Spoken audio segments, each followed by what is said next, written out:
Aparte del indígena, que ya les describí yo, que ese vive de caza y pesca, ¿no?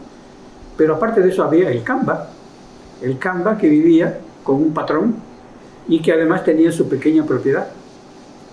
Y el manejo ecológico que tenía esa persona de su propiedad era admirable. Hay cuadros que muestran, hay cuadros de Armando Jordán, y hay canciones que lo dicen también, ¿no es cierto? De que el camba ganaba unos pesitos trabajando para el patrón, pero tenía su chaco, así se llama, su chaco, con su pauichi y con su cambita, ¿no? Eran más o menos unas 4 o 5 hectáreas en las que sembraba para la autosuficiencia. Y ahí él tenía mucho cuidado, conocía la cuestión ecológica. Sembraba plátano, para su plátano que necesitaba para comer, sabía dónde era la tierra y hasta dónde y cuánto tenía que ser de yuca, sembraba yuca, ¿no es cierto?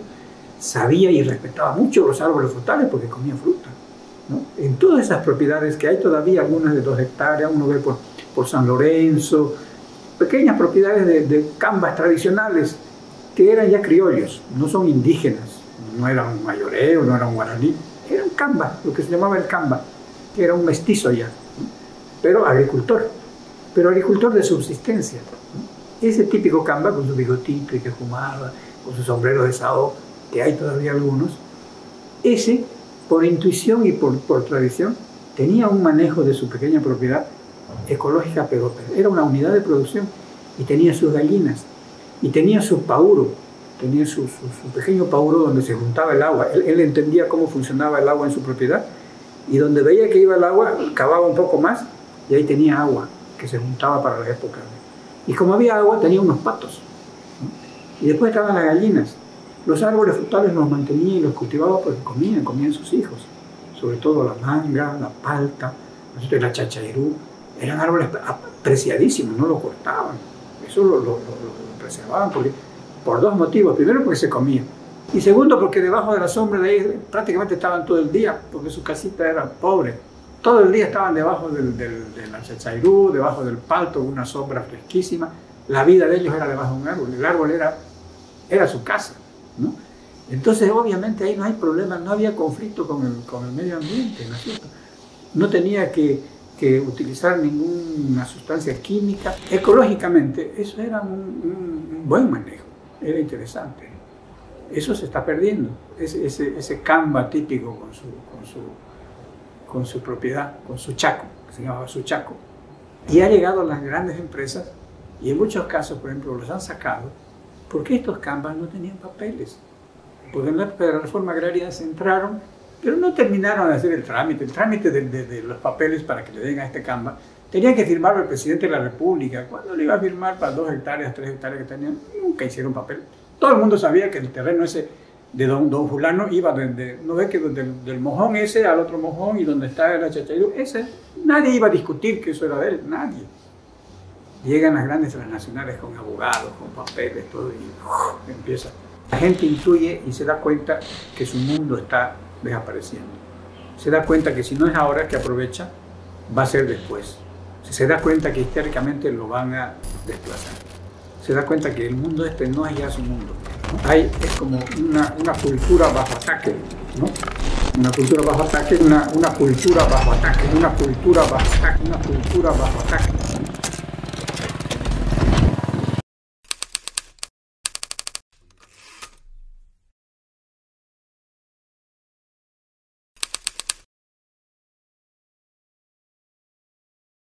El fenómeno de Porongo y lo que ha sucedido en el Urubó es un fenómeno realmente digno de estudio, porque se ha realizado o se ha ocasionado un impacto ambiental severo en muy poco tiempo.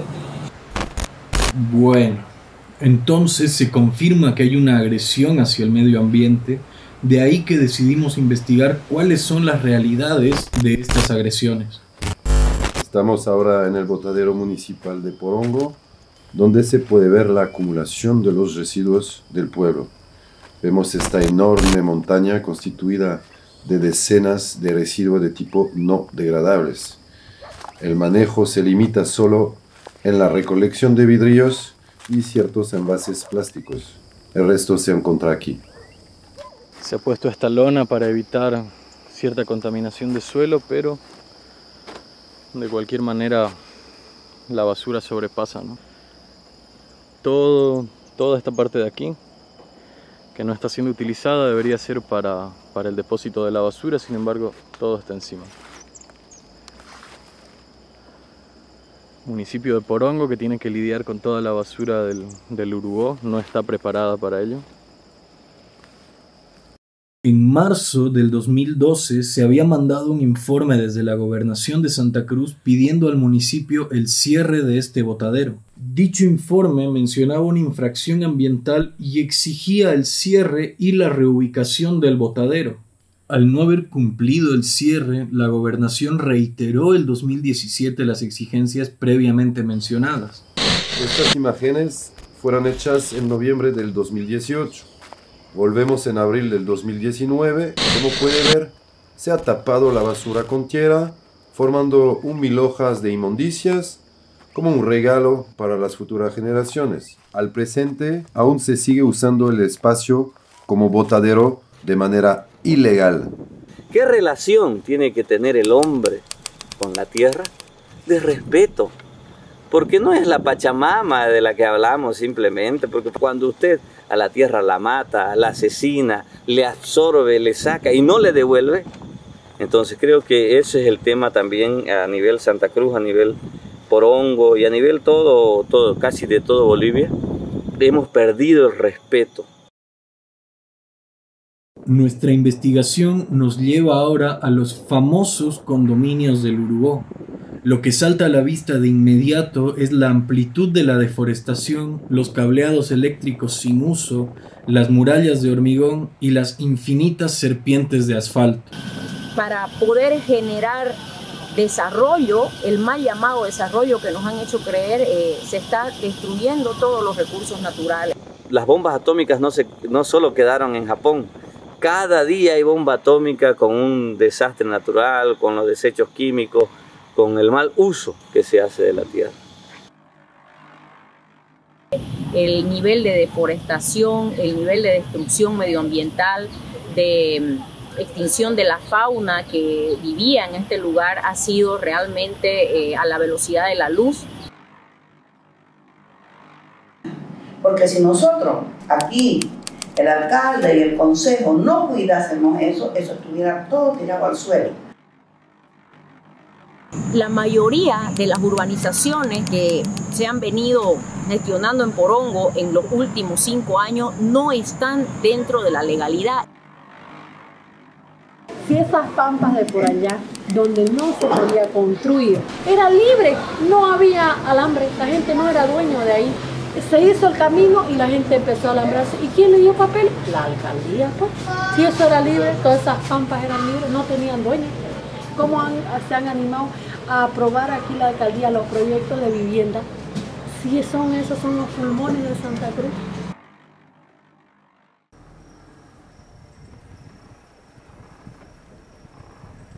Otra de las preocupaciones consiste en la construcción del megaproyecto de la llamada carretera bioceánica.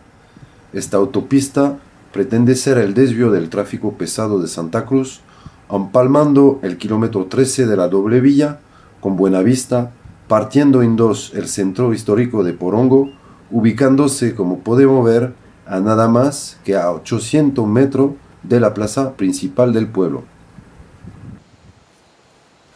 Estamos en una de las zonas ya anexadas para este fin, comprobando que el ancho de calle es de 60 metros en zona rural y de 30 metros en el radio urbano. Aquí vemos la extensión de lo que será la carretera con sus debidos estaques ya acomodados para iniciar la construcción.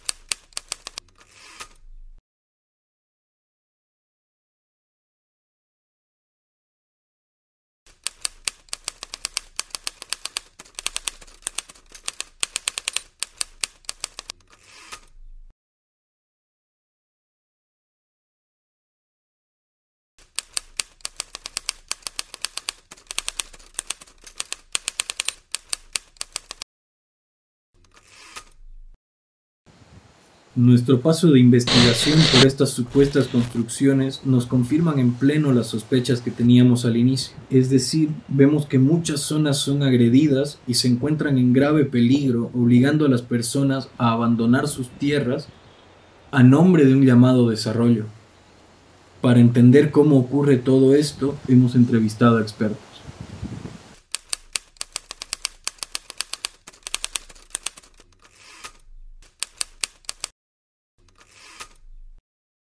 Insisto que hay un sistema que es el que no quiere, que se opone, silenciosamente se opone a que... Es como que cuando usted es vegetariano y la comida vegetariana es más cara, digamos, ¿no? Más o menos lo veo así, el tema ecológico. Como que nos están pintando de que sí, es bueno ser ecologista, es saludable ser ecologista, ayuda y no sé qué más, pero es muy caro, mejor no serlo. Había fuerte la presión para encementar la plaza, ¿no? Decían que cómo era eso, que íbamos a quedarnos aquí como pueblo y nuestra plaza principal es de grama verde. En cualquier ciudad, pues ya que se respete, tenemos que hacer cemento, poner asientitos y poner, ¿no? Para caminar y las plantitas así. O sea, ya había la idea de destruir totalmente lo que es Porongo, que es su Esa es una cosa que nadie la toca, pero es real. Somos guardianes del Lamboró, ¿lo estamos cuidando? ¿O será algo irreversible que de aquí a poco no tendremos gran parte del Lamboró? Cuando se creen muchos tener porque son dueños de la tierra y pueden hacer con ella lo que quieran, se olvidan que la tierra es de todos, no de un papel o de una persona. Es nuestra casa. Y aquí es la única casa, lastimosamente, que tenemos, los millones y millones de las personas que tenemos. Pero sin embargo, nosotros solo la estamos aprovechando, no la estamos cuidando. Y ese también, que es el otro gran actor, es el que está totalmente ya sin opciones de que realmente se pueda preservar. Y el caso de la carretera es un ejemplo. No les interesa en absoluto esos grandes valores de ese otro grupo social, de ese otro actor social que es el poblador tradicional del pueblo, del núcleo, históricamente válido, digamos, ¿no? Que tampoco es tomado en cuenta ya. La ley de participación popular, que crea los territorios municipales, ¿no? Autónomos, sin embargo, no les da las posibilidades de defender ese mismo territorio. Y el caso de Porongo está claro. Porongo, un municipio valiosísimo desde el punto de vista de su patrimonio territorial, sin embargo, un municipio muy pobre, técnicamente muy débil y con muy poco apoyo de la sociedad, digamos, de haber tenido un entendimiento con la sociedad civil para poder defender los intereses del municipio. La estructura que me causó eso no ataca. ¿Quién desmontó allá arriba? ¿Quién hizo que esto sea así? Entonces, quien hace daño a la naturaleza es el hombre, ¿no? No todos tampoco, pero es el hombre. Insisto, el equilibrio tiene que ser compartido entre todos. Entonces el hombre también asume, así como ese que se ha asumido la destrucción del desastre que ha habido, también tiene que asumir que él no hace, algunas veces no hace nada, no dice nada. Y deja que otros critiquen, que otros hablen, que otros digan, ¿no? Y ellos no dicen nada. ¿no? Son esclavos de su pensamiento, son esclavos de su forma de vivir, de su costumbre de vivir. Y como que a veces cuesta romper ese esquema porque se ha acostumbrado a vivir en ese esquema, esclavizado por un estilo de vida. Y quien lo esclaviza sabe muy bien cómo hacerlo, ¿no? Hay un pueblo que verdaderamente es el pueblo de Porongo que está todavía queriendo salir del límite de pobreza, que no se ha satisfecho sus servicios básicos, y ahí es donde uno se pregunta ¿para qué ese desarrollo? ¿A quién se está desarrollando? ¿A quién están sirviendo realmente nuestras autoridades? Y ahí es la gran cuestionante, que hay incumplimiento de deberes, hay incumplimiento a la ley, y aquí no se está cuestionando un daño porque nos parte el corazón o nos duele mucho, sino se están cuestionando políticas públicas de fondo que están dañando no solamente nuestros recursos, sino lo que les toca a los que vienen atrás nuestros. Entonces vemos que hay muchos intereses dentro de un municipio que se podría decir que es pequeño, pero que está en un desarrollo muy grande, pero también con una afectación y una consecuencia demasiado severa tanto para el medio ambiente como para la sociedad, ¿no?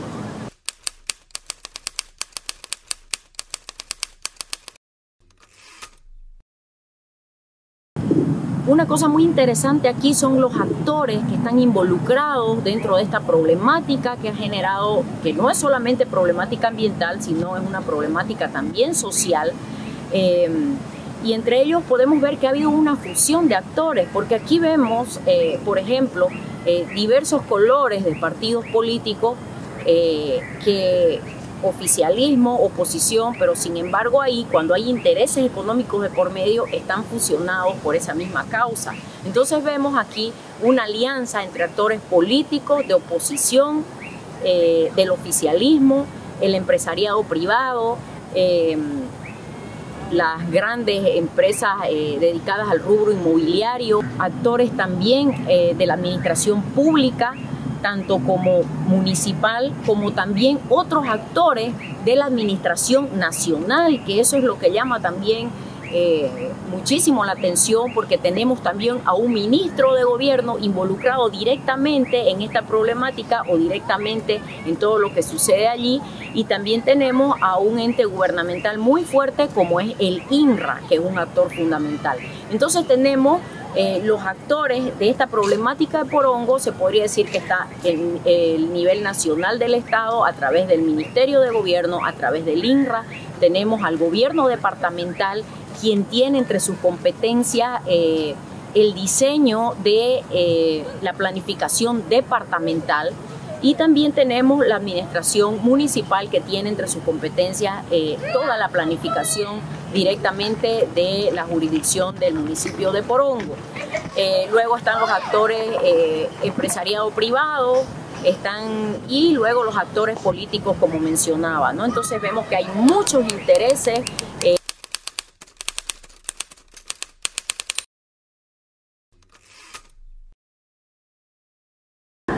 Y yo no vería muchos puntos en contra, ¿no? Quizás tal vez como todo progreso, como en todas partes del mundo, siempre el progreso trae un poco también, no de tantas cosas buenas, ¿no?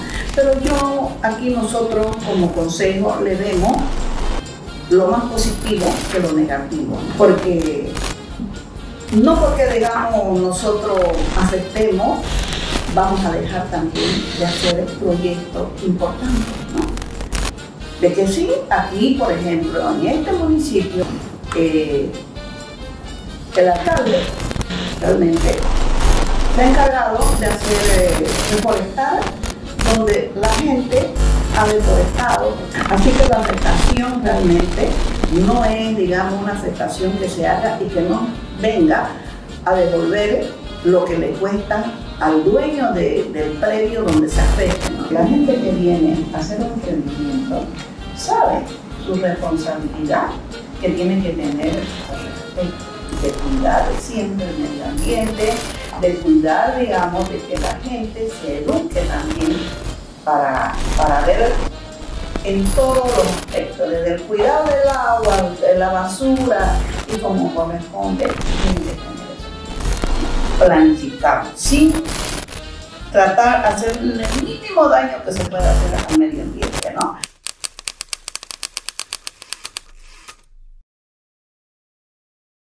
El capital inmobiliario internacional se ha jugado en los últimos 10 años en este experimento que llaman la burbuja inmobiliaria, ¿no?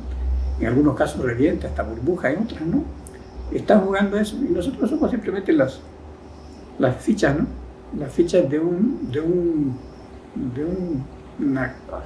ajedrez que se mueve a una escala mucho mayor. Que aquí se han vulnerado leyes, es decir, se han cometido ilegalidades, hay responsabilidades administrativas, hay responsabilidades penales de gente que está a cargo de la administración de los gobiernos municipales. El fenómeno de Porongo y toda la afectación del Urubó también ha develado una característica de la sociedad cruceña en general.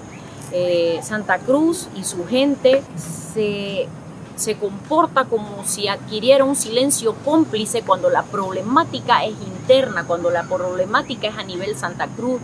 Nadie habla del impacto del agronegocio en Santa Cruz, nadie habla del impacto que ha causado las grandes urbanizaciones en el Urubó, porque lamentablemente seguimos teniendo la mentalidad de pueblo chico y tal vez seamos un pueblo chico porque el dueño de la constructora es amigo de mi papá y el día de mañana me puede beneficiar con algo, o porque no quiero tener líos con él porque es vecino de mi amiga o pariente de mi mujer. Entonces lamentablemente en Santa Cruz tenemos ese problema y lo mismo sucede con las instituciones también, las instituciones establecidas formalmente en Santa Cruz. Lo que comanda al final, por encima de todo, es que el capital inmobiliario que ha llegado a la región, que antes no existía, es decir, a partir de la cabeza que es Santa Cruz es la cabeza donde llega el capital globalizado, transnacional, y ese capital viene con fines obviamente de utilizar el territorio para obtener utilidades. ¿Y qué se encuentra? Se encuentra con una región totalmente indefensa, se encuentra con un territorio en el cual puede hacer lo que quiere, porque si bien hay autoridades, las autoridades no han sido suficiente freno para poder, digamos, proponer una alternativa en la manera de utilizar el territorio, ¿no? Cuando uno dice eso, ¿qué puede interesar los bosques que teníamos en la zona del Urubó? ¿Qué les puede interesar, digamos, que los cursos de agua que eran naturales? ¿Qué les puede interesar la capacidad de absorción que tienen los suelos para dotar de agua potable en un futuro a Santa Cruz? ¿Qué les puede interesar los problemas de segregación social, económica que generan con las inversiones creando zonas de altos ingresos y zonas pobres? No es su problema, obviamente, ¿no? No es su problema. Ellos en 2 años, en 3 años hacen la inversión, recuperan y se acabó. Y la herencia ya ambiental y social tenemos que cargar a nosotros, ¿no? Y ahí van a ser donde ya se generan los grandes problemas. Así está la cosa. ¿Cómo se han animado a aprobar aquí la alcaldía los proyectos de vivienda? Si esos son los pulmones de Santa Cruz, ¿ya? Imagínense de aquí 20 años atrás, a cuando ya venga al 2050, vamos a quedar sin agua, todo fregado. ¿Por qué? Por unos empresarios que quieren hacer y se están llenando de plata, pues, ¿ya? Porque nadie lo para. ¿Por qué? Porque entre medio está el gobierno que tienen ahí sus terrenos. Así que, ¿de dónde se va a poder frenar? Si ellos están ahí, hay un inscrito ahí, pues entonces no se puede frenar. Pero ¿y cuando no haya agua? ¿A quién vamos a ir a gritarle? No sé. Entonces ahí en el caso de Porongo estamos viendo cómo el poder central llega, se filtra y la sociedad local es cada vez más está cada vez más sin protección, ¿no? Esa es la situación que estamos viviendo. Cuando pase eso con la ecología, mira, está bien que expandamos la ciudad hasta donde querramos, porque eso es economía, eso es obras, eso es carreteras, eso es albañiles funcionando, eso es clase media adquiriendo créditos para comprar su casa, y cuando sacan créditos la demanda crece y la banca crece, y cuando crece la banca eso estimula la industria, pero el capital bancario financiero es el capital industrial. Puta, ¿vamos a parar toda esa lógica, viejo? Cuando nos ha tocado una puta vez en la vida. Ahora que la fiesta está bonita, puta, me vienes tú con huevadas, tío. mira, sí, hay cosas inteligentes que tienen que hacer porque si no el costo, como en el tema del casco, va a ser terrible. El costo va a ser terrible y ya lo notas. ¿Está Santa Cruz, por ejemplo, en medio ambiente, haciendo bien las cosas? Yo creo que no. No está tratando inteligentemente el tema. La mayoría de las urbanizaciones que se han venido gestionando en Porongo en los últimos 5 años no están dentro de la legalidad, es decir, están fuera de la mancha urbana, están ubicadas en el área rural de Porongo. ¿Y qué quiere hacer ahora el municipio de Porongo? Ampliar su mancha urbana y poder absorber a todas estas urbanizaciones. Pero cuando miramos esa ampliación de la mancha, son 3 manchas distintas, lo que nos deja ver directamente que ha crecido en total ausencia de planificación. Es como que se ha generado un desorden, un abuso, un aprovechamiento de los recursos, una negociación tremenda con la tierra, dando plusvalía a terrenos que eran rurales y los han convertido a la fuerza terrenos que dejan de ser rurales, terrenos urbanos. Y ahora le dicen, señores gobierno de Porongo, legalice todo esto. Estamos viviendo el momento en que el territorio es una de las fuentes principales de este capital inmobiliario que se mueve, ¿no? Y que lo primero que hace es entender cuál es la estructura de poder. Y llegando a Santa Cruz se dan cuenta que la estructura de poder a través de la cual pueden ellos controlar son obviamente el municipio más grande o la gobernación, ¿no es cierto?, para poder a partir de ahí neutralizar el caso de la famosa auditoría, ¿no? que se tenía que hacer en Porongo. Se le exigió a la gobernación que haga una auditoría sobre cómo se habían aprobado las urbanizaciones. Y la gobernación no pudo hacer la auditoría, no tuvo los mecanismos legales para hacer ni siquiera una auditoría sobre su misma actuación, que era las famosas licencias ambientales que se habían dado. Entonces, eso nos muestra cómo es un mecanismo, el capital que llega, como digo, gana y aprovecha hasta donde las condiciones se lo permiten. En un país como el nuestro, en que no obstante de que se hable de un proceso socialista, un gobierno del cambio, etc., en realidad es un gobierno inexistente y en muy pocos países en América Latina el capital tiene tanta facilidad para moverse y para lucrar sin que haya presencia de Estado, ni municipal, ni departamental, ni nacional, menos todavía. Y lo que está es el capital que llega y el capital ve oportunidades de oro para, obviamente, tener utilidades, con lo que se llama, en realidad algunos lo han llamado esto, el extractivismo urbano, ¿no? Es como la economía extractiva de la minería. Primero era solo la minería, después algunos ya hablan también de agricultura extractiva, la soya, la producción así para exportación. Y resulta que también hay un extractivismo urbano que consiste simplemente en comprar una propiedad agrícola, dividirla, hacer lotes y vender los lotes, listo. Entonces ya con eso es la fase primaria de construcción de ciudad, entonces se queda en una mentalidad extractiva o extractivista. Esto de la ciudad, por ejemplo, la ciudad de la nueva Santa Cruz, la gente no sabe cómo puede ser, porque es del tamaño de lo que era Santa Cruz hasta el Cuarto Anillo, ¿no? Y otros dicen, bueno, contentos, qué bien, hay inversión, trabajo. Y no se dan cuenta que eso es simplemente un mecanismo de la globalización. Es una manera como el capital inmobiliario a nivel internacional se está moviendo, creando todas estas oportunidades de inversión para los fondos de pensiones, para el lavado de dinero internacional. Ya ha sucedido en Panamá, ya ha sucedido en Miami, no es ninguna novedad. Uno va a Panamá y encuentra barrios enteros, edificios enteros vacíos que se han construido para vender, para que el capital invierta ahí, porque siempre dicen el ladrillo es lo mejor, el cemento es lo mejor. Entonces, en muchas ciudades, en España ha sucedido el mismo fenómeno, ¿no? Antes de la crisis del 2009, se construyó muchísimo, mucho más de lo que se necesitaba. Entonces, hemos entrado en ese ritmo. Nos ha llegado demasiado rápido mecanismos muy sofisticados empresariales, nos hemos globalizado muy rápido sin que las autoridades ni la sociedad civil se haya dado cuenta de frente a qué poderes estábamos y frente a cuál es el proyecto, digamos ya macro, ¿no es cierto?, que nos va a llegar. Hemos perdido el respeto. O sea, hemos tenido muchos conceptos, y de hecho tenemos muchos conceptos hasta legales en cierta forma y leyes. Somos un país muy lleno de leyes, pero también hay un principio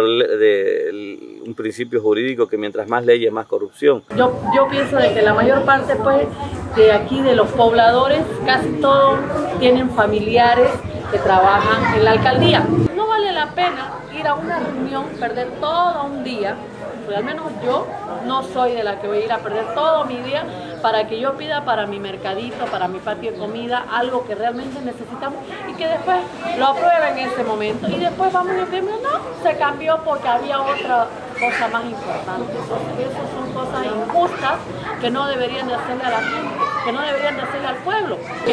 Nuestro alcalde realmente no ha olvidado a nuestro pueblo, lo tiene olvidado al pueblo.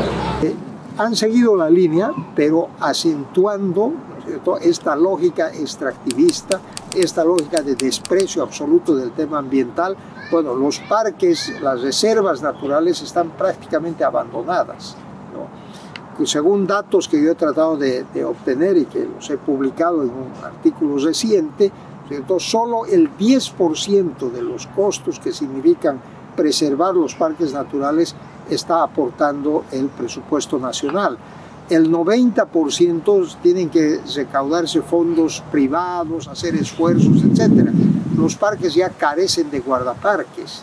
Y finalmente el propio vicepresidente ha declarado y ha dicho que este tema del desarrollo sostenible es una idea gringa, ¿cierto? Es una idea de los gringos. Hay cosas que se pueden hacer específicas para que la repartición de la riqueza, para que el cuidado del medio ambiente, para que los derechos sociales, para que los derechos políticos mejoren para más cantidad de gente. La respuesta inmediatamente es sí. Y por eso digo que tienen que ser cosas inteligentes. Bueno, el campo preocupante, lo preocupante que yo veo es que es una sociedad cada vez más de una concentración enorme de poder, una sociedad, un país cada vez más autoritario y con cada vez menos espacio para la sociedad civil. Pero al mismo tiempo veo también que la sociedad civil está reaccionando. O sea, yo veo que sobre todo los jóvenes están reaccionando. Los jóvenes están asumiendo una serie de cosas que hasta el momento no eran tema de discusión, no eran debate nacional, y sin embargo ellos los han puesto en la agenda y en el debate.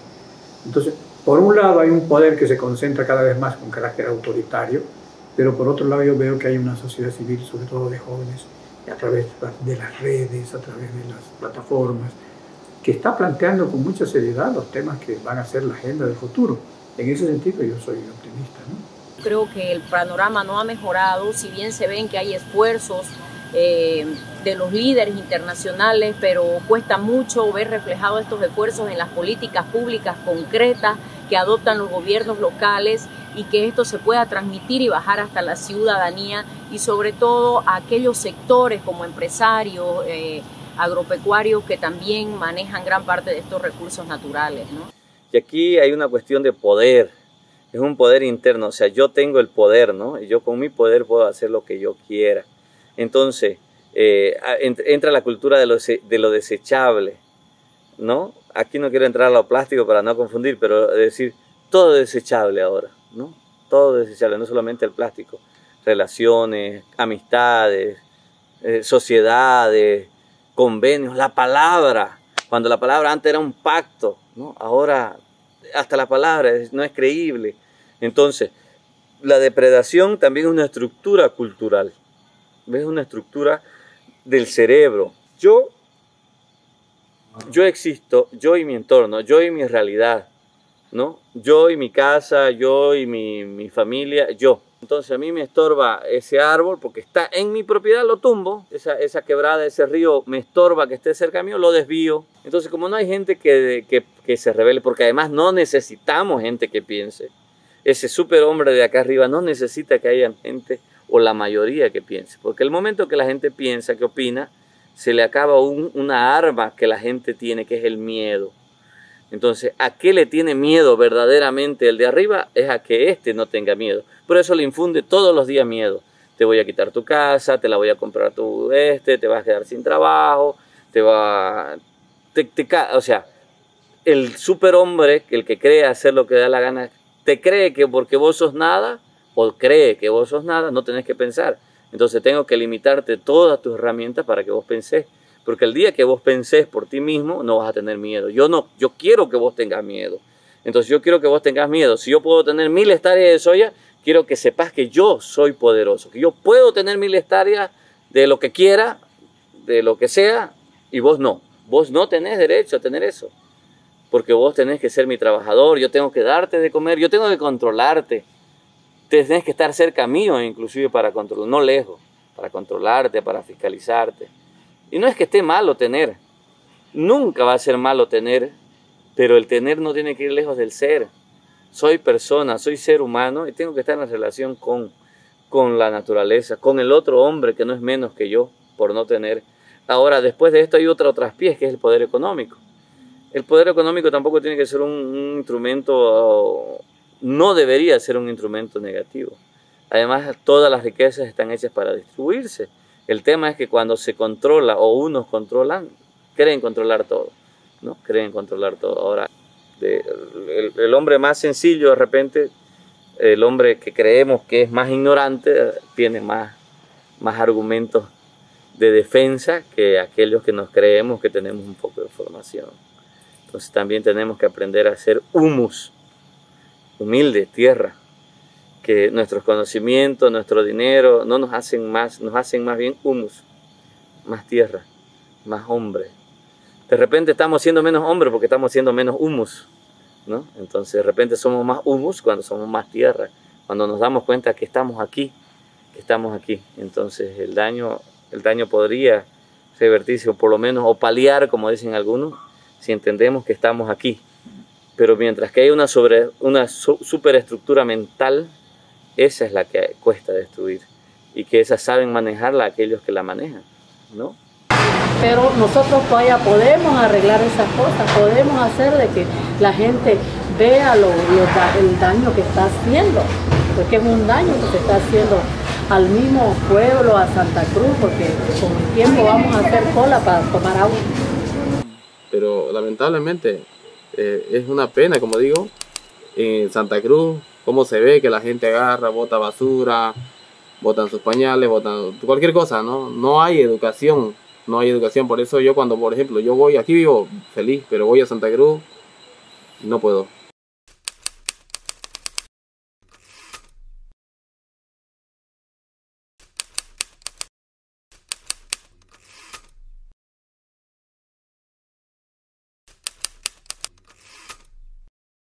Y la educación que está tan mal, pues, no hay, desde el niño ya aprende tantas cosas malas, porque no hay la educación familiar.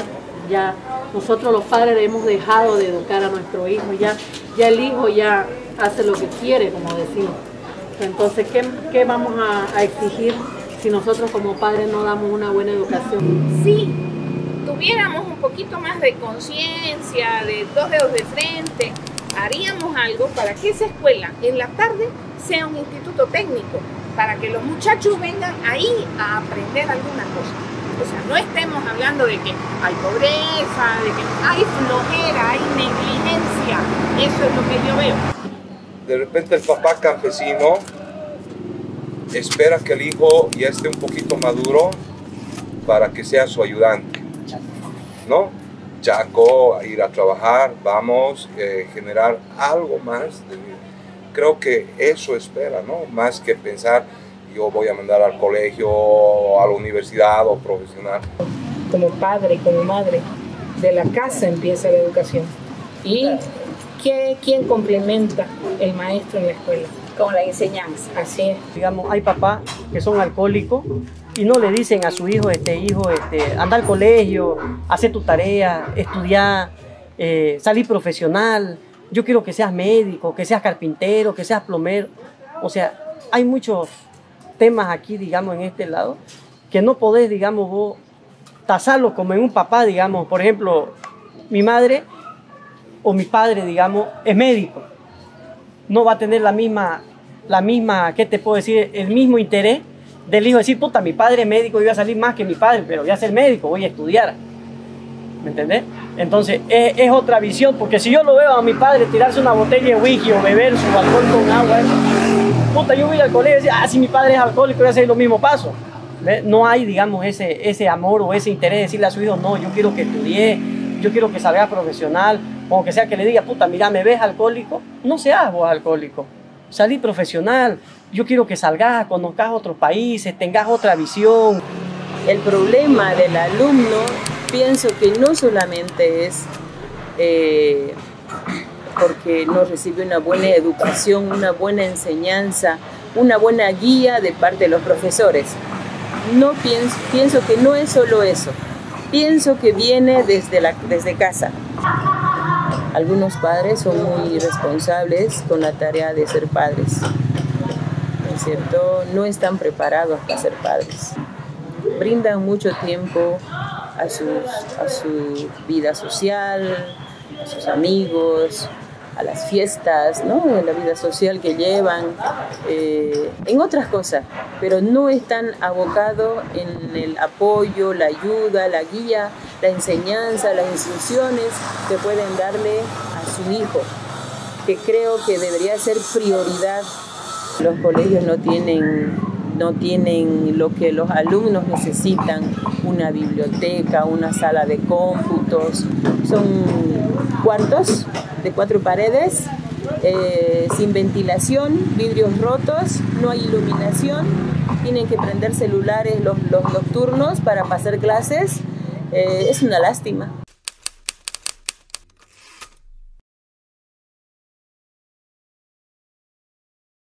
A veces las juntas no funcionan para el desarrollo de estos centros educativos, de estas escuelas, ¿no? No actúan. ¿Por qué? Porque a veces agarran a personas que trabajan en la alcaldía.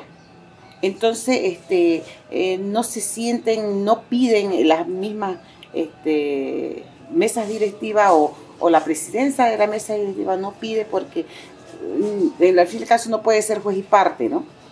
Hay que hacer una revolución en el tema educativo porque esa es la clave para cualquier transformación de cualquier país. Con el sistema y el nivel educativo que tenemos en Bolivia es imposible hacer cualquier proceso de cambio, de transformación, de avance. Si algo es secantemente centralista en este país es la educación. Es decir, la educación en Bolivia depende del ministro de Educación, o sea, de un señor que está a 5.000 metros de altura, 4.000 metros de altura con respecto al lugar donde estamos, ¿no es cierto? Y que desde ahí decide toda la política económica de un país tan diverso y tan extenso como es este país. Tú vas a una unidad educativa pública fiscal, como te digo, es una reja con candados, te abre la reja el regente. Ese regente normalmente tiene algún arma contundente en la mano, tiene palo, algo en la mano, ¿no es cierto? Claro, yo voy y le digo al director, ¿y qué rol juega ese señor? ¿Qué es regente? No, pues me dice, ¿y quién va a controlar la disciplina aquí? Esa es la realidad en Bolivia. O sea, la realidad hoy en día exige innovación, exige creatividad, ¿no es cierto? Exige tener inteligencia emocional, es decir, saber comunicarse, saber interactuar entre las personas, ¿no es cierto? 1, salí bachiller aquí en Porongo. 2, me fui a estudiar a Infocal para salir mecánico automotriz. Correcto. De aquí me iba 6 de la mañana porque Infocal entraba a las 7. 6 de la mañana tenía que salir 5:30 a la parada para lograr salir en la camioneta. Pagaba 6 pesos era el pasaje, 6 de ida, 6 de vuelta, eran 12 pesos. Aparte tenía que en Infocal comprar mi comida, que eran 12 pesos. Aparte tenía que pagar mi micro de ida y de vuelta de la parada a Infocal. Entonces, más o menos me salía diario 1.30 bolivianos. ¿Ya? Sí. Y teníamos que arañar de donde sea. Privada. ¿Ya? Teníamos que pagar de donde sea. Y aparte había que pagar a Infocal todavía. ¿Ya? Entonces, eso nosotros lo podíamos, mi madre lo podía pagar. ¿Por qué? Porque yo vivía en la plaza, en pleno centro del pueblo, de donde mi madre hacía empanada, maja blanco, conserva, todo, y lo vendíamos. Y los fines de semana yo vendía empanadas de arroz en todo el pueblo. Entonces, ahí yo podía, digamos, con mi madre a bancarnos los presupuestos, digamos, para el día, ¿no? Entonces, pero tuve compañeros en el colegio que no tenían esa posibilidad, de que su papá era chacarero, trabajaba jornales, ellos trabajaban limpiando chacos, caseros en el monte. Por ejemplo, tengo dos amigos que son caseros del ingeniero Jimmy Beiser. El uno me dijo, niño, yo quiero estudiar igual mecánica, me dijo, quiero salir de aquí a ser mecánico. Puta belleza, pero ya la posibilidad no le dio, se fue a Pailón por allá a hacer carbón. ¿Por qué? Porque la situación no le dio al tipo para estudiar.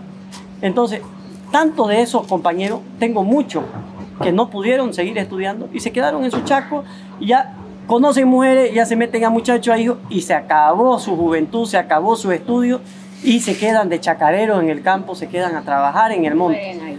Entonces ahí se muere su niñez y su estudio y todo lo que ustedes quieran. Pero aquí no hay nada. Pero no es por culpa del porongueño, es por culpa de las propias autoridades, que todos los recursos que llegan, en lugar de hacer una universidad, de, qué sé yo, hacer un tecnológico, toda la plata la vuelven nada. No digo se la roban porque no lo veo, pero sí veo que no hay las obras. Sí se han desarrollado, por ejemplo, algunas bibliotecas y centros culturales en los distritos, ¿cierto? Hay una infraestructura, una red de infraestructura. El gran problema es el contenido, es decir, este es un gobierno municipal, el de acá, que es muy bueno para construir, ¿no? Sí, yo siempre digo, más que gobierno municipal, es una empresa constructora, ¿no? O sea, sabe pavimentar, sabe hacer infraestructura, etc. El tema es que no hace desarrollo humano, ¿cierto? Este es el gran déficit.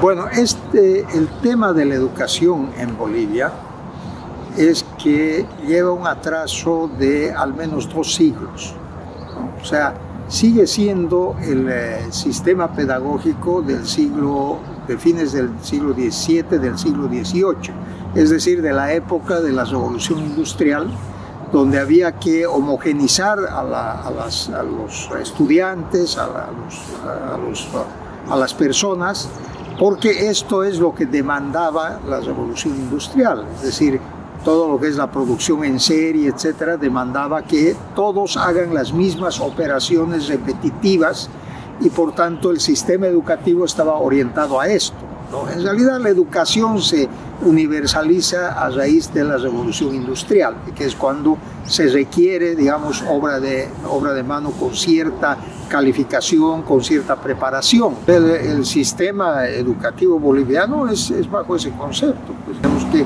hacer que las personas respondan a un mandato, ¿no es cierto? O sea, que en este caso es el profesor, los padres de familia y más tarde serán los gobernantes, etcétera. Es decir, ese es el concepto que predomina en nuestro gobierno. Entonces, una vez que generemos, ¿por qué está centralizado? Porque tienen la tonta idea, el actual régimen, de que van a reproducir el sistema de gobierno a través de la educación, es decir, que los muchachos van a pensar igual que ellos, ¿no es cierto? Y por tanto tienen que controlar qué tienen que pensar. Ni siquiera los directores departamentales de educación tienen potestad para absolutamente nada. Recientemente, ahora a principios de año, han sacado una resolución, la primera resolución del Ministerio de Educación es que está prohibido que cualquier institución, llámese fundación, asociación, lo que fuera, no puede entrar a ninguna unidad educativa en Bolivia. No puede entrar, está prohibido el ingreso a la unidad educativa, ¿no? Y como que uno va a una unidad educativa y lo primero que se encuentra son grandes rejas, con grandes candados, con cadenas, etcétera, ¿no es cierto? Porque claro, tienen a los muchachos presos ahí, ¿no es cierto? Bajo este sistema, ¿no es cierto?, autoritario que es el sistema educativo. Se sigue pensando que hay unos que saben y otros que no saben, es decir, los profesores saben y los estudiantes no saben. Por tanto, los que no saben tienen que escuchar y repetir lo que saben, que son los profesores. Es decir, no hay una educación horizontal donde todos sabemos, lo que pasa es que, claro, no todos sabemos las mismas cosas. Este atraso del sistema educativo, esta homogenización de las personas, en este caso desde la niñez, desde la primera infancia, etcétera, está adornado con una serie de rituales, ¿no? Que van desde al inicio de clases. Todos deben estar formados, todos deben tener el mismo color de uniforme, de ropa, todos deben cantar el mismo himno, todos deben tener una actitud cívica ante la iza de la bandera. Es decir, son estos rituales, ¿no es cierto?, que respondían a una época, como digo, ¿no es cierto?, y que hoy en día ya están absolutamente fuera de la realidad. Estamos pues realmente en una época arcaica, atrasados, ¿no es cierto? Es decir, no tiene sentido rituales, menos en un país como el nuestro, que es un país con una bajísima autoestima, precisamente por la historia que tiene Bolivia, ¿no? Entonces, pretender que a partir de los rituales venidos de la historia, de días históricos, de fechas cívicas, etcétera, vamos a mejorar los niveles de autoestima, es todo lo contrario. Es decir, sería preferible quizá que los estudiantes no revisen la historia del país, porque es una historia de pierdeguerras. Es decir, hemos perdido todas las guerras que podamos imaginarnos, ¿no es cierto?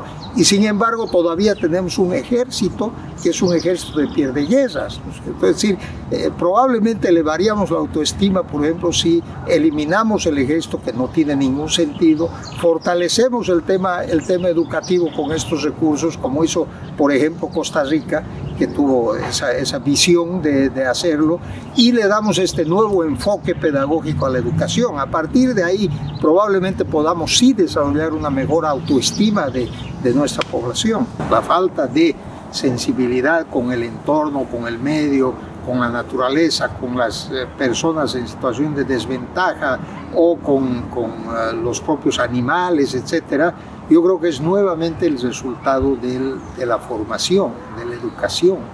O sea, lo importante no es, ¿no es cierto?, cómo yo interactúo con el medio en el que vivo, con el medio ambiente, con la naturaleza, ¿no es cierto?, cómo yo tengo sensibilidad porque estoy tratando entre seres vivos. Es decir, la naturaleza no es muerta, es viva igual que el ser humano, ¿no es cierto? Si estoy interactuando con otras, con mis pares, con mis iguales, etcétera, yo creo que esto está mostrando, como digo, esta falta de formación de la parte emocional de las personas, ¿no es cierto?, de la inteligencia emocional.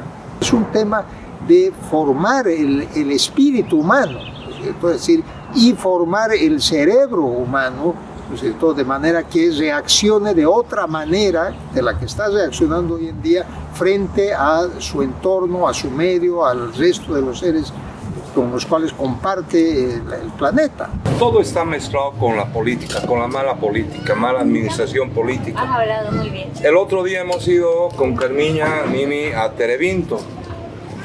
Han construido una universidad grande en Terevinto, pero no funciona. ¿Por qué? Porque dicen que en el terreno era del pariente de uno de la alcaldía, no sé cómo es. Colegio, papito. O el colegio, un mega colegio que se está embromando con la lluvia. Está abandonado. ¿Por qué? Porque en un colegito antiguo, y el mega colegio que les han hecho no lo utilizan porque es un terreno que no estaba aprobado, pero el de la alcaldía le había comprado al primo y habían denunciado y ahora está no lo entrega la empresa constructora. El alcalde se lo está viendo que no tiene ese interés de traer progreso a Porongo para que los jóvenes sigan ahí atrasados, sin tener conocimiento, sin tener especialización, sin ser profesionales. Se da mucho que pensar, como en otros países, lo que hacen los presidentes, someter a su pueblo, humillar a su pueblo para que no tengan conocimiento y no le reclamen las cosas como tienen que ser. No reclamen sus derechos. La educación, cuando uno la ve la educación, nadie quiere que se eduque, nadie quiere que se profesionalice. Todo es costoso, todo es difícil. Aquí miremos en Porongo, estamos en el año 2018. Estamos hablando, yo antes me he fijado en las estadísticas, el 50% de la población del municipio, según el INE, a datos actuales, es pobre. Hay un 20%, 25% exactamente, que está en la extrema pobreza. Estamos hablando de un 75% de la población que es pobre y un 25% que es media y después media alta. Bueno, que sin acceso a los servicios básicos y todo lo que quieran. Pero no hay en ninguna parte de cientos de kilómetros cuadrados aquí, a metros de la ciudad, que algunos gritamos puente, gritan de todo, grita la gente, pero se han dado cuenta que nadie grita, por ejemplo, para tener una carrera universitaria. Nadie grita para sacar un instituto técnico y sacar un eléctrico.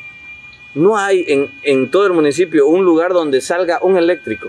Porque no conviene que la gente estudie. No conviene que la gente tenga su ingreso propio. No conviene para el que maneja el poder económico de este otro polo que el otro maneje su propia billetera. ¿Por qué? Porque ya no va a depender de su sistema. Y él necesita que esté controlado a su sistema. Ese sistema que le da de comer, que le da de vestir, que le hace camino, que le hace una cosa, que le inyecta calmantes, que le adormece, que lo duerme. Entonces, no necesito que estudien, necesito que dependan de mí. Entonces, en cientos de kilómetros cuadrados, nadie tiene que ser ni plomero, ni eléctrico, ni saber nada.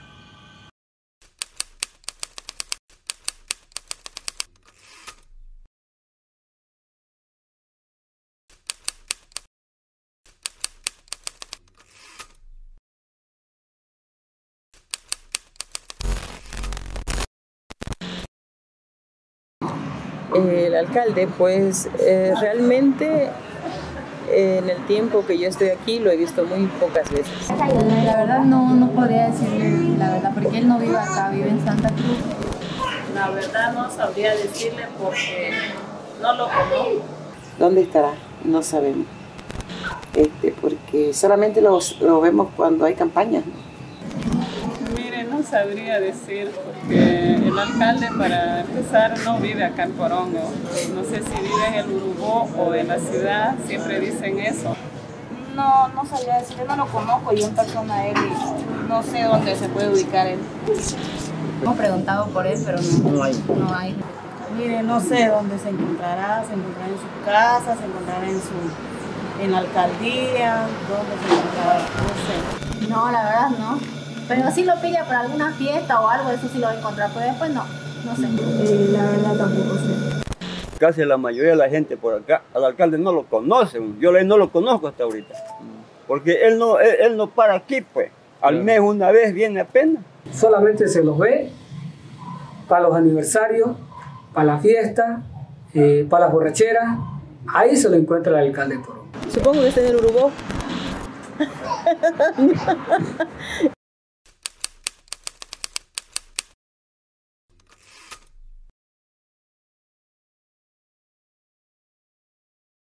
Tendría que pensarse y proyectarse Porongo sin dañar el medio ambiente, sin dañar lo verde que tenemos y hacer las cosas,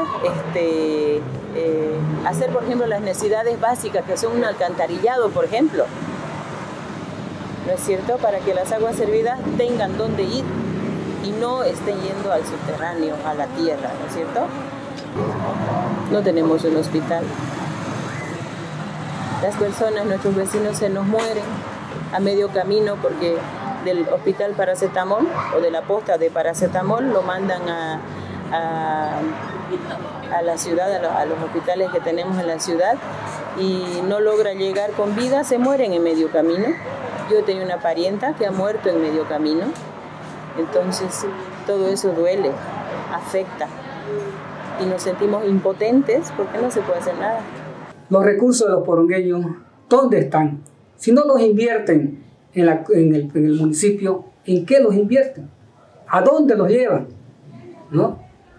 Está hasta para sospechar muchas cosas. Uno cree que esa persona va a cumplir sus promesas y uno apoya, pero uno apoya con el pensamiento de que todos vamos a ganar, de que el pueblo va a ganar. Lo más horrible del mundo cuando le das poder a esa persona, cuando te das cuenta que has apoyado a una persona ambiciosa, egoísta, una persona que solamente piensa singularmente, ¿no es cierto? Uno dice, wow, ¿qué ha pasado? Por eso le pregunto, ¿cambio de qué? ¿De qué hay cambio? No hay cambio de nada. No tenemos cambio ni en el medio, ni en el medio ambiente, no tenemos cambio en salud, no tenemos cambio ni en educación. Estamos en lo mismo de hace unos 10 años. Que el alcalde no es ciego. El alcalde no es ciego.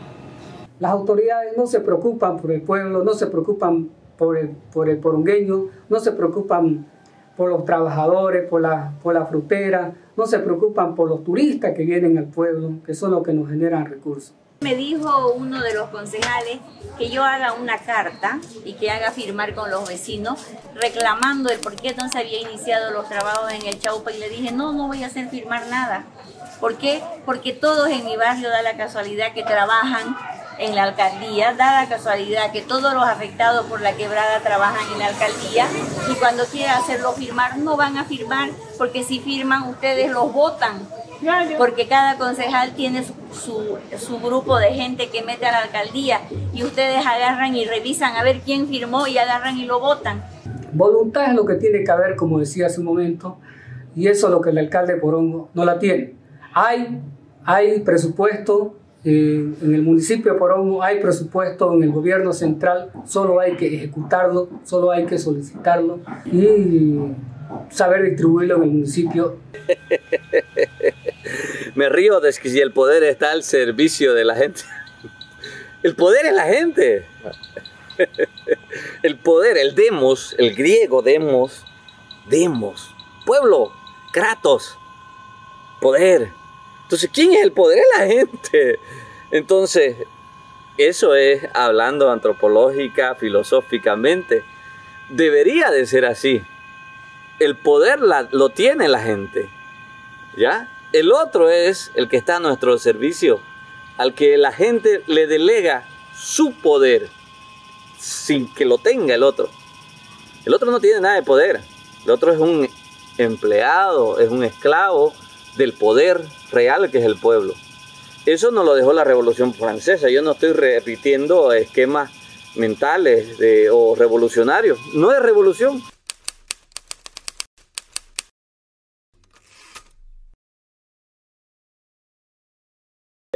El hombre se ha vuelto, en vez de ser, se ha vuelto un esclavo de ciertos tópicos económicos a cambio de su destino, de su futura generación. Dentro de las cosas que a veces nos meten es que necesitas más, cuando usted va al súper, esas ofertas dobles son porque necesitas más, entonces tienes que comprar más, tienes que gastar más. Entonces como que te meten esa mentalidad de que teniendo más, sos más persona. Falso, no sos ni más persona, ni mejor ciudadano, ni mejor humano. Sos un mejor consumidor de cosas que después en el ambiente, para el ambiente son totalmente innecesarias. Falta el efecto contagio, pero también es parte de una sociedad donde no quiere eso. Una sociedad donde te obliga a que no hagas eso, porque te lo da todo hecho. Querés algo, está ahí. Todo lo que sea malo es fácil acceder. Si usted se da cuenta, en la sociedad donde vivimos, quiere droga es fácil, quiere beber, emborracharse es fácil, quiere esto otro es fácil. Difícil mantener un trabajo, difícil educar y cambiar la mentalidad de su hijo, de su hija, de personas, de su vecino, ¿no? Entonces, y el hombre actual no quiere comprometerse. Entonces yo creo que por eso digo que falta el efecto contagio, el efecto de no tener vergüenza. O sea, él si está de verdaderamente comprometido, el que sea, cualquiera, el que me está escuchando y dice, lo voy a hacer, que estoy convencido de que lo puedo hacer, vamos a conquistar el mundo. De repente será muy tarde cuando ya tengamos que hacer nuestras casas de mucho plástico, ¿no? De tanto reutilizar y reusar, pero tenemos que hacerlo. Creo que ya no hay credibilidad, ha perdido la gente la credibilidad. Hemos perdido la credibilidad en nuestras mismas personas, en nuestros mismos vecinos, porque donde hay dinero hay corrupción. Al no haber denuncia, al no sacar a flote las irregularidades que hay en el pueblo, somos cómplices. Todos, bueno, no sé si todos, porque pienso que La mayoría de los que viven y son de aquí de Porongo están con una telaraña en los ojos, ¿no? O no quieren oír. Nos falta coraje, ¿será? Pues? ¿Eso será? Que nos falta coraje para poder enfrentarnos. Imagínense, si nosotros a las autoridades los hemos puesto por nuestro voto, ¿por qué no los sacamos si nosotros los hemos puesto? El hombre a veces pareciera que no está midiendo aún o no se ha dado cuenta, sobre todo en esta zona, en Bolivia, no todos se han dado cuenta de la capacidad de destrucción que tenemos.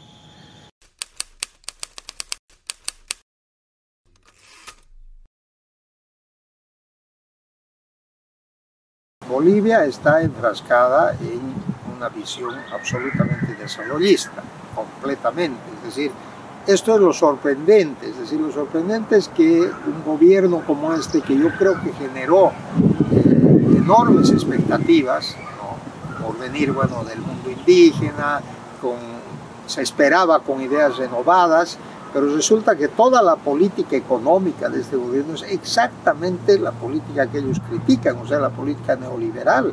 O sea, están siguiendo a pie juntillas, ¿no? Es decir, todos los indicadores, como decía, de desarrollo que ellos tienen son indicadores del desarrollismo.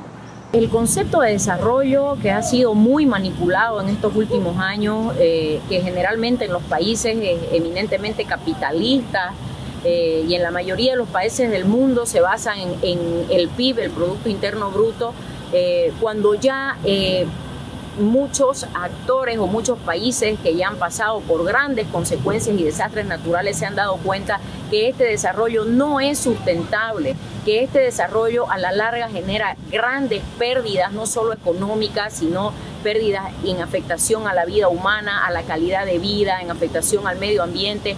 Y ya vemos países como Singapur, como Bután y otros lugares donde ya no miden el desarrollo en función al PIB, sino en función a la felicidad de sus habitantes y en función a otros parámetros que hacen que realmente nos planteemos hacia dónde vamos. El concepto de desarrollismo es el que coloca el tema macroeconómico por encima de cualquier otra variable, ¿no es cierto? Es decir, primero definimos, ¿no es cierto?, qué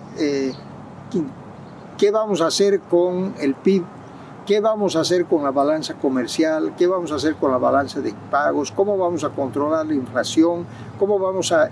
o sea, los indicadores macroeconómicos, definimos eso y luego vemos, bueno, y ahora, dado esto que está ya definido, ¿cierto?, ¿qué queda para hacer educación, para hacer salud, para el tema ambiental, para el tema, etcétera, etcétera? Es decir, hay que colocar el ser humano en el centro. Pensar, por ejemplo, como piensa el actual gobierno, ¿cierto? El actual gobierno hasta ahora ha seguido la línea de siempre. Seguimos el mismo modelo, seguimos siendo un país exportador de materias primas no renovables, ¿no es cierto? Seguimos la misma lógica, pero dicen ellos que están avanzando y van a avanzar hacia la industrialización, ¿no? Estamos fuera de época. Si deberían enterarse que la revolución industrial ha sucedido hace 2 siglos, que no vamos a poder competir nosotros en el tema de si vamos por el camino clásico de la industrialización. Es decir, no es que vamos a competir con el mundo, no vamos a competir con los vecinos. ¿Qué sentido tiene que nosotros hagamos fábrica de papel si podemos comprar papel a precios 5 o 6 veces más baratos que los que vamos a producir? Por un tema de economía de escala. Entonces, nosotros somos apenas 11 millones de almas frente a más de 200 millones que tiene el Brasil. Es decir, es imposible que avancemos por la vieja línea de industrialización, no tiene sentido. Hemos perdido muchos espacios públicos que deberían estar al servicio de la población, que deberían ser usados por los ciudadanos, y es lamentable cómo vamos retrocediendo en los derechos ciudadanos, en la calidad de vida de ciudadanos, para dar prioridad a gremios corporativizados como empresas privadas, como transportistas, como gremiales. Entonces se podría decir que Santa Cruz va creciendo a la demanda y a la presión de este tipo de gremios, de este tipo de intereses, y no así de los intereses de la población en general, del ciudadano de a pie, de las familias, del niño, del joven, ¿no? Lamentablemente ese es el tipo de desarrollo que ahora estamos encarando y que nos quieren hacer creer evidentemente que Santa Cruz es el motor de desarrollo del país, pero la pregunta clave ahí es ¿a costa de qué? Somos el motor del desarrollo del país, pero ¿qué está pasando internamente? ¿Cómo está la calidad de vida del cruceño? ¿Qué está sucediendo en nuestras provincias donde la población rural está migrando hacia la ciudad porque tampoco encuentra condiciones de desarrollo, de oportunidad en el campo, y llega aquí para engrosar los cinturones de pobreza porque tampoco hay oportunidades ni para la población indígena que migra, ni para la población rural que migra? Entonces estamos creciendo lamentablemente en un desorden absoluto, ¿no?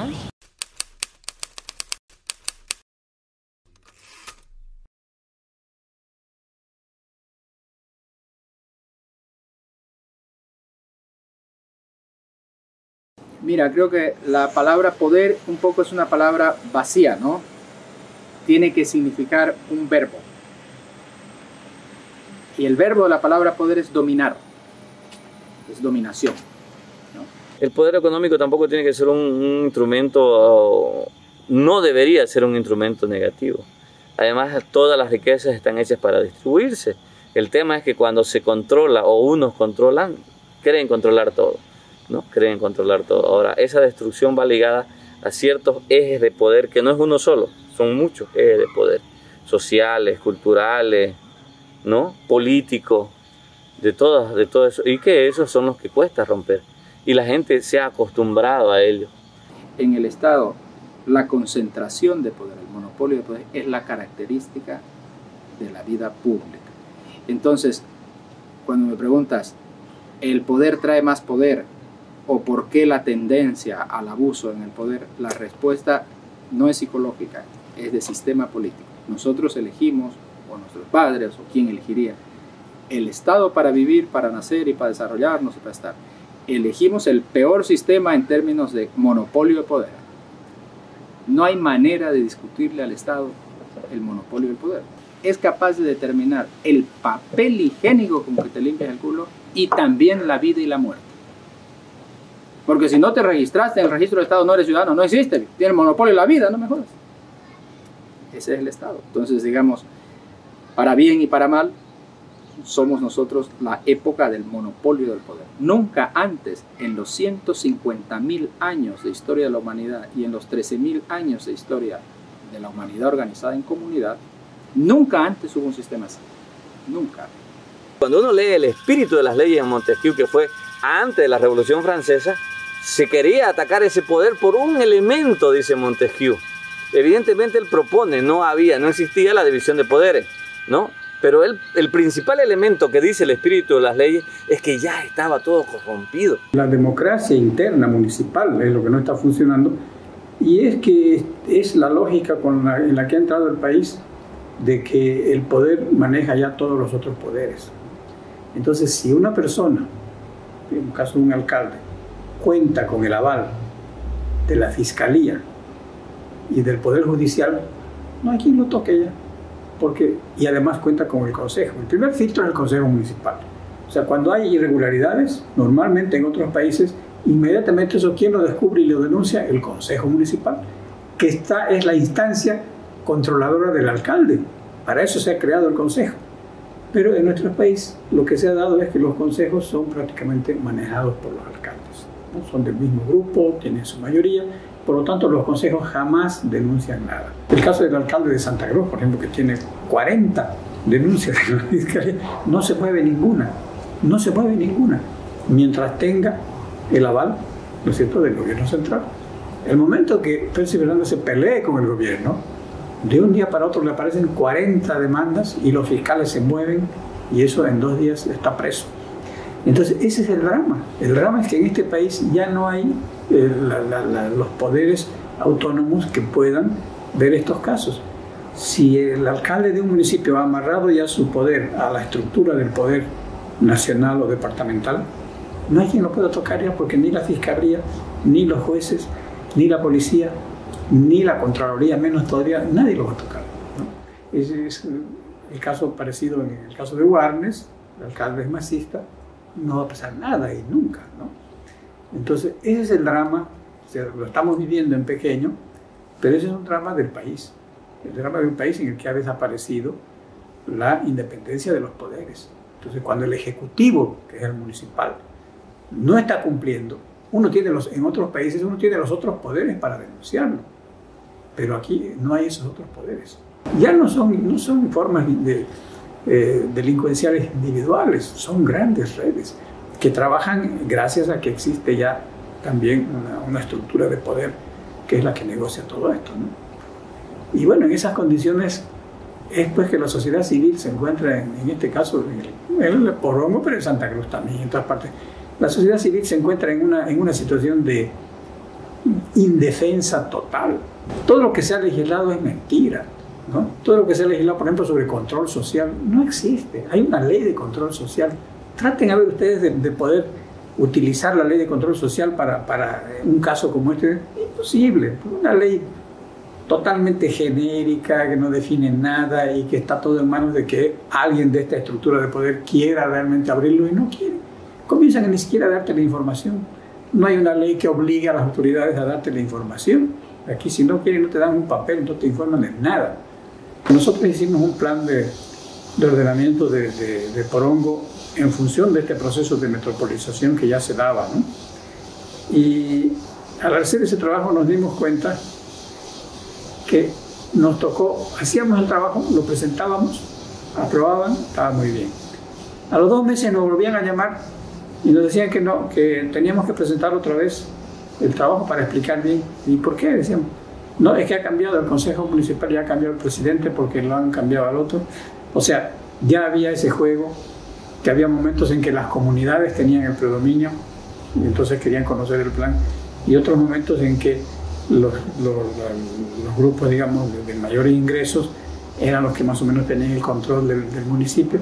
Hace algunos años el capital financiero era, digamos, ¿no? Era los bancos, cuando hubo todo el tema de todo el periodo del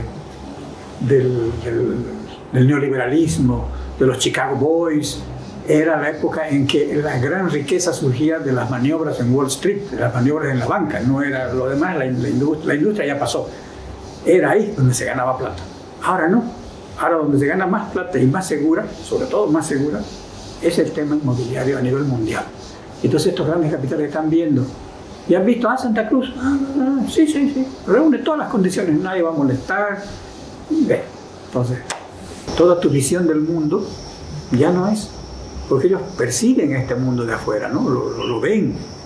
Cuando llegan los domingos y llega la gente de Santa Cruz en sus vehículos 4x4 o en bicicletas de lujo, etc., se dan cuenta que esa es la fuerza, esa es la presión, ese es el poder. Entonces su cultura, su modo de ver, su modo de vivir y sus valores han perdido. O sea, se dan cuenta que están perdiendo. Y que el poder económico y político que está unido al dinero, o sea, es todo un sistema, ese es el que está haciéndose cargo del territorio. ¿Por qué el mundo actual, en términos del modelo de desarrollo, o en términos del modelo de dominación, el modelo económico, el modelo social, político, no tiene una voluntad de cambio? Era la pregunta. Bueno, porque la voluntad está siempre ligada a los intereses. Está ligada a la racionalidad, no está ligada a un razonamiento moral. El sistema no funciona así, no funciona sobre la base de las buenas intenciones. La acción, las cosas que se hacen motivadas en la moral y los afectos, no son las cosas que mueven el mundo, no son las cosas, y no estoy hablando de moral, estoy hablando de que ese es el modo de actuar en la racionalidad moderna, estoy hablando de la modernidad.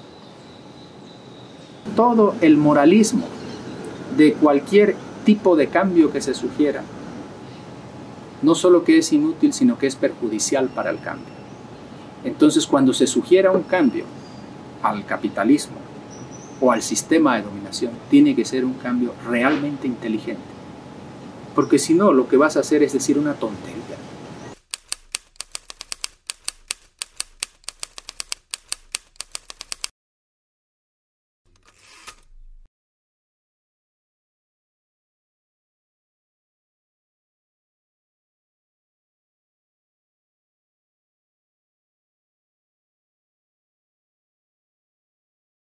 La gente, uno, tiene un cansancio, muchísima gente, de los sistemas, del sistema económico de acumulación sin límite, que nos ha llevado a ese nivel de éxito, fíjate. Qué maravilloso nivel. Y tiene un cansancio del sistema de poder del Estado. Tanta norma, tanta huevada.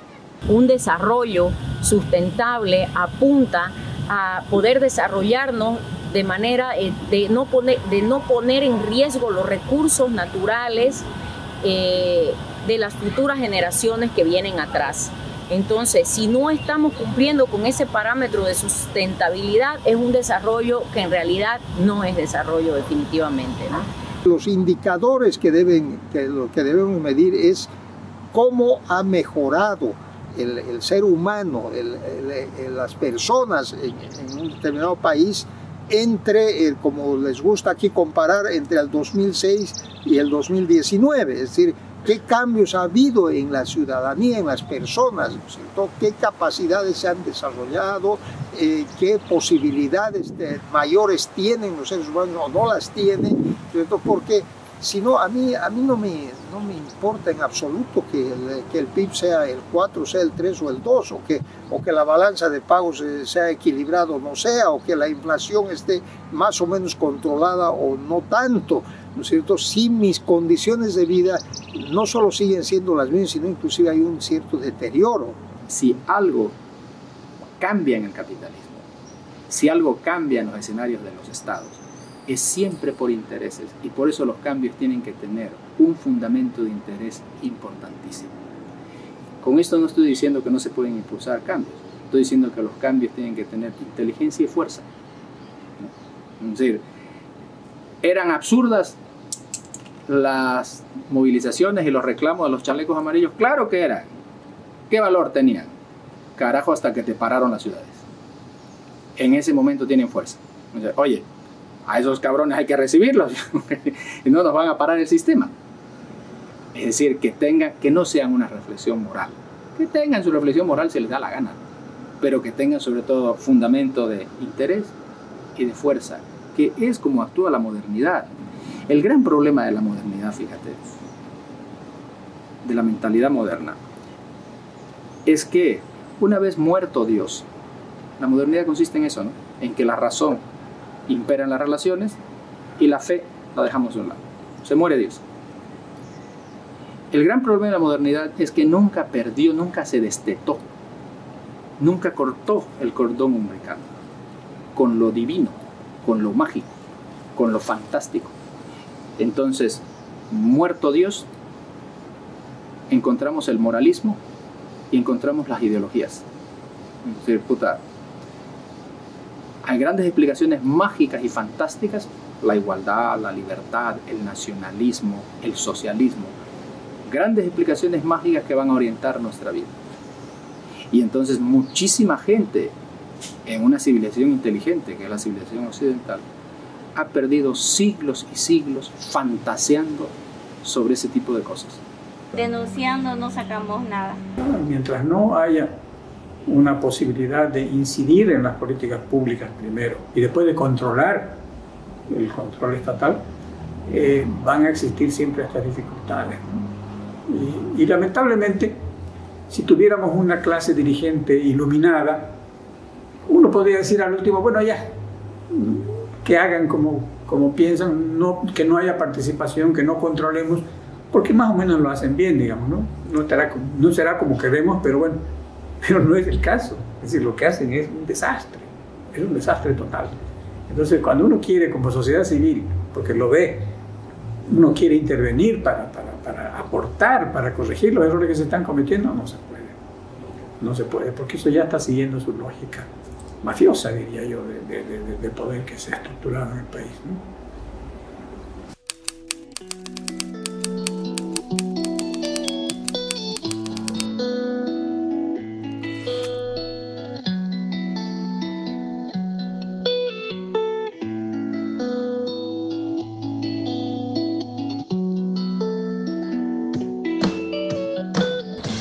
La ciudad existe solo para lucro y explotación, dominación. Tenemos esa idea de que todo tiene que ser limpio, todo tiene que ser ordenado, todo tiene que ser de una manera, digamos, ¿no? De una forma de pensar. Porque al final de cuentas, el día que te jubilas ya ha pasado gran parte de tu vida persiguiendo sueños que ni siquiera son tuyos, que te han propuesto. Todo lo que nos rodea es mentira. Yo creo que es un punto de vista de contacto. A mí me parece que estamos perdiendo el contacto como humanos. Nos hemos olvidado de ese contacto que tenemos con la naturaleza y eso nos está volviendo en lo que somos. Creo que hemos olvidado que el humano es un jodido animal salvaje y sociable.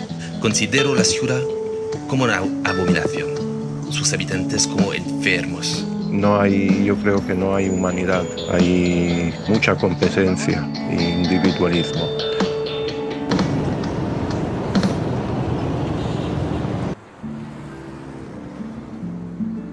Para el que mira sin ver, la tierra es tierra nomás.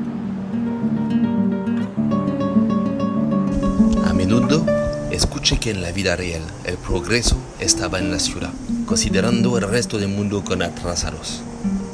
Tú decides o eliges quedarte a sostener ese sistema antinatural con tu energía y entregando tu vida, o formar parte de la vida misma, integrada a la naturaleza y al cosmos.